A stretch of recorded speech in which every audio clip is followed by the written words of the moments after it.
नमस्कार दोस्तों। तो आज हम आपको सुनाने वाले हैं कार्तिक मास में सुनी जाने वाली लपसी तपसी की कहानी। प्राचीन समय की बात है। एक गांव में एक लपसी रहता था और एक तपसी रहता था। लपसी सदैव भगवान की सेवा में लीन रहता था, लेकिन लपसी सवा सेर दही की लापसी बनाता और भगवान को भोग लगाकर खुद पी जाता था।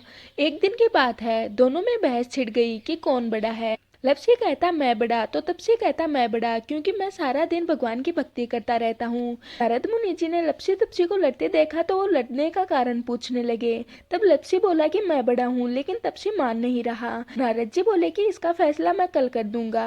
अगले दिन तपसी रोज की तरह सुबह स्नान कर लौट रहा था, तो नारद जी ने उसके आगे 1.25 करोड़ की अंगूठी फेंक दी।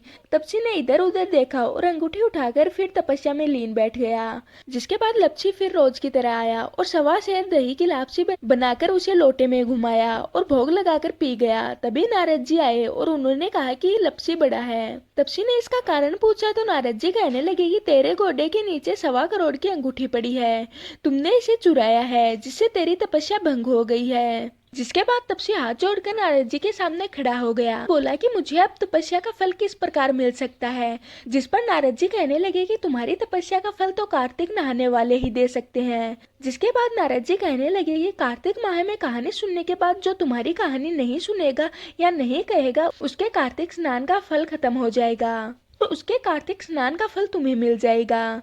इस प्रकार तुम्हारी तपस्या सफल हो जाएगी। तो इसलिए हमें कार्तिक माह में लपसी तपसी की कथा भी अवश्य सुननी चाहिए। तो ये थी लपसी तपसी की कहानी। मैं आशा करती हूँ कि आज की हमारी वीडियो आपको पसंद आई होगी। अब हम मिलते हैं किसी और वीडियो के साथ।